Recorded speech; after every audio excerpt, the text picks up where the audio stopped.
You know the press, they run late sometimes, no offense. Let's wait. How about just some housekeeping? Yeah, we need you here. Yeah, go ahead.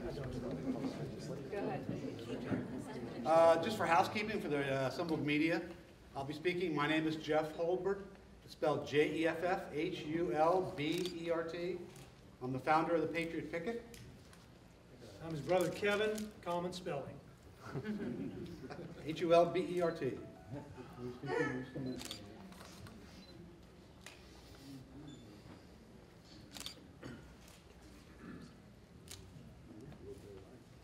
I mean, can you believe we're all here early? I wish I could do a little stand-up. I'd entertain you for a couple minutes. Tell them some bad jokes. Hey, we do have Haven, our joke master. What you gonna do to Capital Punch? Give them the juice. Slip them their juice.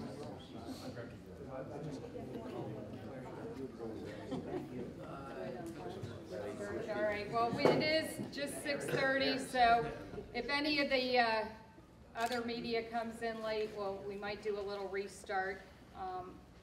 But thank you all for being here so much. My name is Delegate Kathy Szeliga, and with us tonight are Jeff and Kevin Hulbert. We also have a number of our delegates, and I think senators that are here, the Patriot Picket, and a lot of the supporters of Jeff and Kevin are here tonight. Most of us here in Annapolis know Jeff and Kevin and their compadres. You see, every Monday night for the last probably 3 years, they've been right out here on College Avenue, peacefully protesting, mostly about the Second Amendment, but also about liberty and the Constitution as well. Bipartisan, we all like them. They're very peaceful and respectful of all of us that are here. What's unusual is, just a week ago tonight, Jeff and Kevin were arrested. Arrested for doing nothing different than they've done for the last 3 years. So we invited them here tonight so they could tell their story to you, so that they'd be able to share with the public what happened to them. And we were sure they'd come back. We were sure that their supporters would not be deterred by last Monday night's events. And we want you all to know that what happened should never have happened. Annapolis is a place for peaceful protest. People of all political views and ideas are welcome here to protest, hold signs, and express their constitutional First Amendment rights. So with that, I'm going to introduce Jeff and Kevin to you, and they'll tell you their story.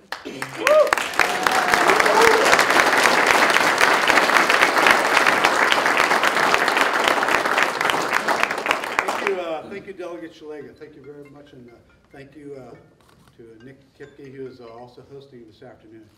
Before I start, I'd like to thank our criminal attorney, Eric Schaefer, who has been advising us to right through the process of seeing 6 charges against us dropped by the prosecutor. But we're not done yet, because when they just drop charges, it doesn't mean anything is. It doesn't mean everything is done. I'd also like to acknowledge one of my heroes is with me tonight. I get a little emotional about this. His name is Dick Heller. I'd like to have Dick Heller raise. Where are you, Dick? There you go. Come on.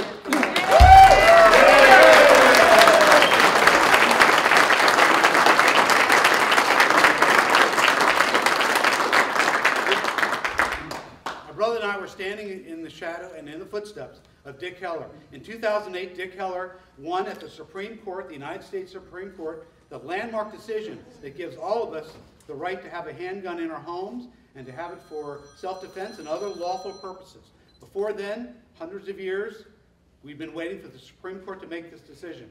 There was a man named Dick Heller who brought it to the Supreme Court. He won the decision on behalf of all of us. It is such an honor to have him standing with the Patriot Picket here today.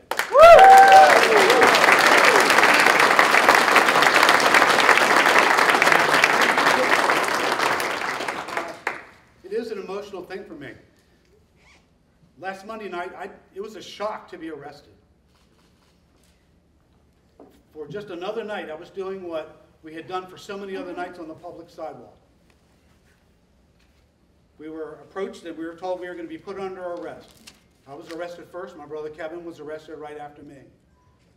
It was a shock because 50 years ago, people were being arrested for civil rights demonstrations. They had police dogs and fire hoses set upon them simply because they were out on a public sidewalk asking that their civil rights be observed.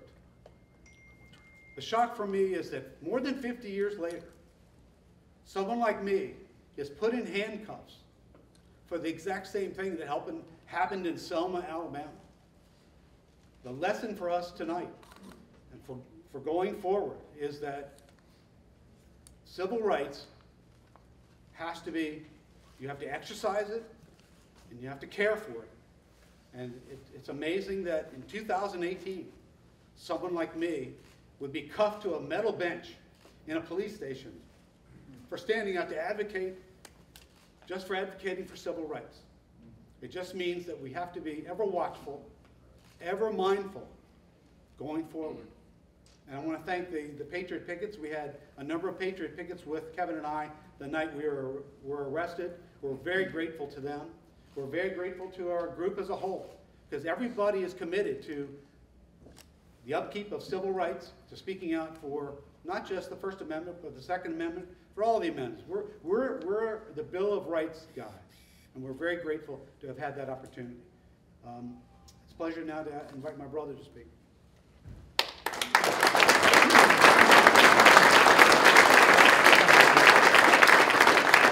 Thank you, Delegate Szeliga, Delegate Kipke. We really appreciate the opportunity to be here tonight. In 1776, our founding fathers knew that only an informed and active citizenry could preserve the ideals of the American Revolution. In the constitutions of the United States and of Maryland, they put their trust in the wisdom of the people to guide and watch over government. Today, a great and unique heritage is being kept alive all across the country by the citizens who take an active interest in their government. Now, those are not my words. These words were written and published on the back of this government pamphlet by the state of Maryland. The signatories of that passage are Senate President Mike Miller and House Speaker Michael Bush. Amen. This pamphlet, Your Voice in Government, was published on January 22nd, 2018, 14 days before we were arrested. The point I'm trying to make is when these words are put down and published as platitudes, they become meaningless. The reason we were arrested is because these words have fallen out of fashion. These ideas have become unpopular in Maryland. And those of us who still revere them are treated like second-class citizens because we believe in the Second Amendment. We also believe in the First Amendment. And the thing that's most significant about this is the government was doing just what governments can do when they're left unchecked. When too much power accrues to them, they become tyrannical.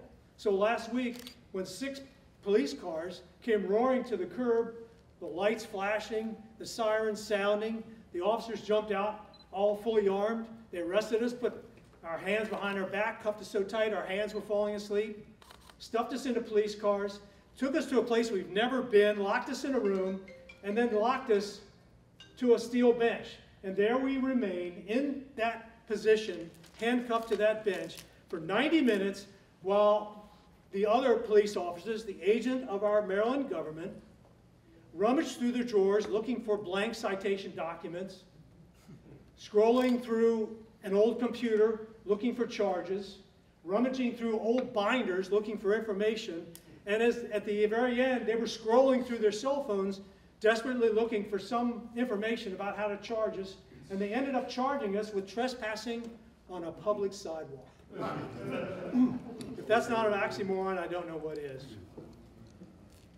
All I have to say is to the press, when you help to disable the Second Amendment in Maryland, when you grease the skids for the restrictions that have been placed on us, you are bringing about the end of the First Amendment in Maryland. Because the people who arrested us had guns, and we did not. And if you create a situation where only the government has guns, that's what's going to happen to the press. We ask the press to reconsider your attitudes, not only toward the Second Amendment in Maryland and the country, but your attitudes toward the supporters of the Second Amendment in Maryland. We support the First Amendment, and as a result, we support the press. The free press is gone after the Second Amendment is gone. Thank you.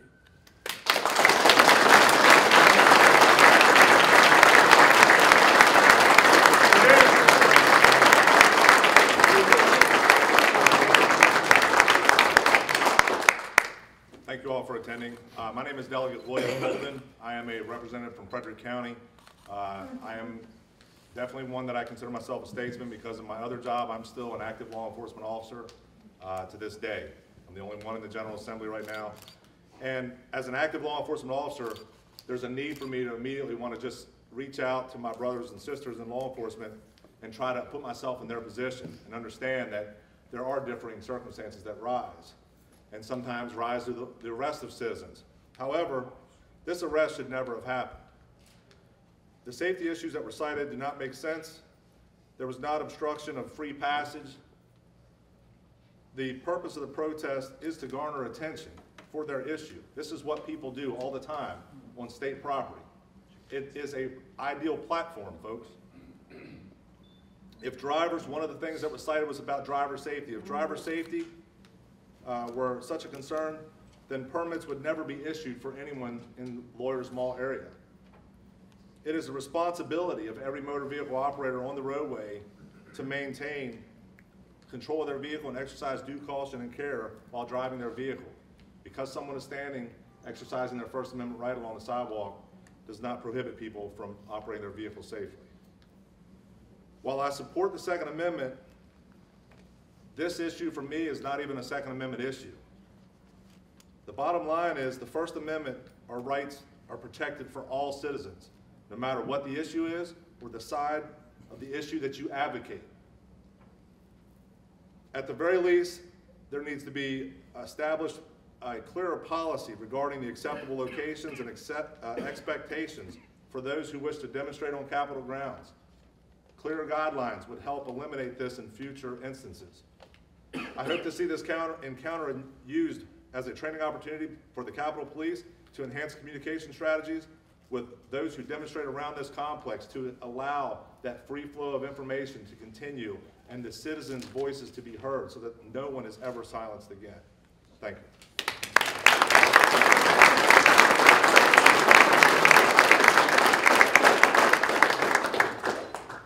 My name is Kipke. I'm the House Republican leader, and very proud with Delegate Szeliga and the entire Republican caucus to host this event tonight, to give the opportunity, first and foremost, for Jeff and Kevin to have an opportunity to share their story with the public.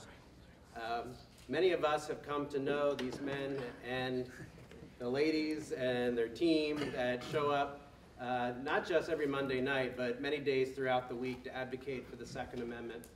And what's interesting is, of course, we love them, and we like to see them here. But many people who don't agree with us about Second Amendment rights have really great conversations with them. And from the conversations that I've had with many people on the other side of the issue over the years, they actually have affection for these guys because of the way that they carry themselves and advocate for this issue. And so when Monday night happened after years of seeing them advocating for Second Amendment rights in exactly the same way, it was really upsetting to everyone here who prides themselves on being earnest, constitutionally minded legislators. And so while what happened is absolutely not acceptable, we do know that the Capitol Police are going to be working aggressively. We have the assurances from everybody involved to ensure that this embarrassment never happens again. And to Kevin and Jeff specifically, I want to say on behalf of the entire people of the state of Maryland, we apologize to you and to your team for what happened. It was right, it violated your rights, and I believe I'm speaking for the entire General Assembly when I say this, but I know for sure I'm speaking for the Republican caucus. We will never sit idly by and allow something like this to ever happen again.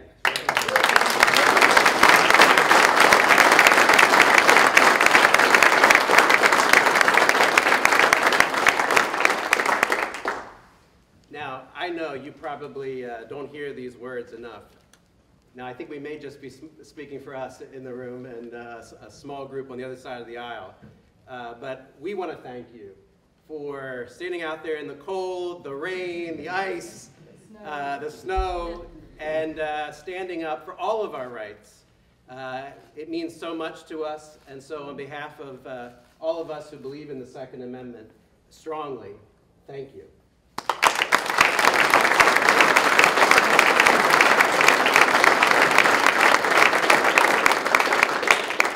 Finally, I just want everyone to know, after what happened Monday night, many people took to whatever action they could come up with. To, one, investigate what happened as best as they could, and two, to express their dissatisfaction with everyone who was involved. And in our caucus, people regularly engaged on this throughout the entire week. You could see sincere concern from all members of our caucus. And I especially want to thank Delegate Folden, who we consulted regularly with his law enforcement background, Delegate Matt Morgan, and Delegate Szeliga, in many conversations with the Chief of Police and the Secretary of DGS. I can say with great confidence, the leaders of this General Assembly are very dissatisfied with what happened, and we're hopeful that the commitment made to training officers and improving communication to the public will be taken seriously, and we're here to hold them accountable. Thank you all very much.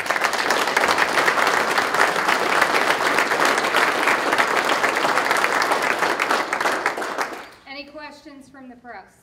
Quick question. Delegate Kipke, you mentioned just now that you're here to hold members of DGS accountable if they don't sort of provide that training. What sort of options are open to you as legislators to hold them accountable? Well, it's a little late in the session to introduce legislation, but certainly legislation is an option. We think it's, I mean, I'm just shocked. In my time in Annapolis, I'm just shocked after learning the facts of this event that this took place at all. It seems like pretty basic stuff. We have a First Amendment right in this country that we cherish everywhere, but especially here at the Maryland State House, where citizens can interact and express their views with their legislators. So the Secretary of DGS, I believe, shares our concerns about what happened that night. I know the governor is very unhappy with what happened that night, and many in legislative leadership here are unhappy. So the Secretary has already begun to implement a method in which to ensure that the Capitol Police officers here are all fully trained on how to handle safety concerns or whatever issues that they're seeking to address. But there's also many other standard things that I think most people would expect. For example, bringing in higher in command to sort of educate the situation to prevent things like this from happening. This should be a hospitable environment to those, whether we agree with them or not, whatever issues that they're trying to advocate for here in the shadow of Maryland State House. So you had conversations with the governor about this? Directly? What I can tell you is you had conversations with the governor directly about this? What I can tell you is the governor was furious with what happened last Monday night, is very glad to see that the charges have been dropped, and is insistent that this never happen again through proper training and protocols, both for the Capitol Police and for the public who seeks to make their First Amendment voices heard here in the State House. So the official story from the police is that they're chalking it up to a lack of training as opposed to some other political agenda at work? I saw the press release, and my opinion is if we're moving forward, we need to ensure that proper training and protocols are implemented. It was mentioned that you gentlemen had been here for, I think, 2 or 3 years. Was it ever said what changed for last Monday night, or? Not a word. I can tell you that I'll answer only briefly. We have several hundred people outside who are going to engage in a peaceful civil rights demonstration, old school style. We've got our signs. We've got some slogans. We're going to enjoy this opportunity to go back and remind folks what the importance of this public American sidewalk is. The American sidewalk belongs to all Americans. So briefly, I'll be doing a press availability out on the sidewalk once we get the picket in motion. Right under the spotlight. We'll be glad to talk with a lot of folks individually, answer as many questions as you have. But we want to get outside as quickly as we can. But briefly, what was your question? I'll try to answer it just briefly. It was just Did we hear if anything you were about ever it? told what changed, because clearly No. you've been here. No, we didn't. We got a warning from the officer that we were in the wrong place. And I said, no, we're not. Inside I said, looked around and said, Kevin, we're in our same spot. We're in our First Amendment spot. We're not any place where we haven't been before. So when we got the warning that we would be arrested if we didn't move backwards toward Lawyers Mall, which is a permitted, this is a place where the Maryland Capitol Police controls through permits. You're not really supposed to have a rally there, or even supposed to be there advocating for anything without a permit. Fine, we love the sidewalk. So we got a warning about it after a small conference among the crew where we were standing. We said this was maybe a long time in coming.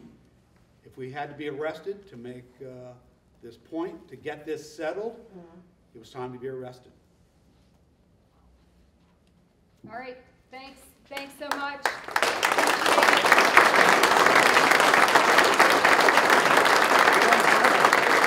We'll see you on the sidewalk. I know these guys are anxious to get out there, and any of you in the press that want additional comments, please go out front with Jeff and Kevin and the Patriot Picket. We'll see you on the sidewalk. Thank you.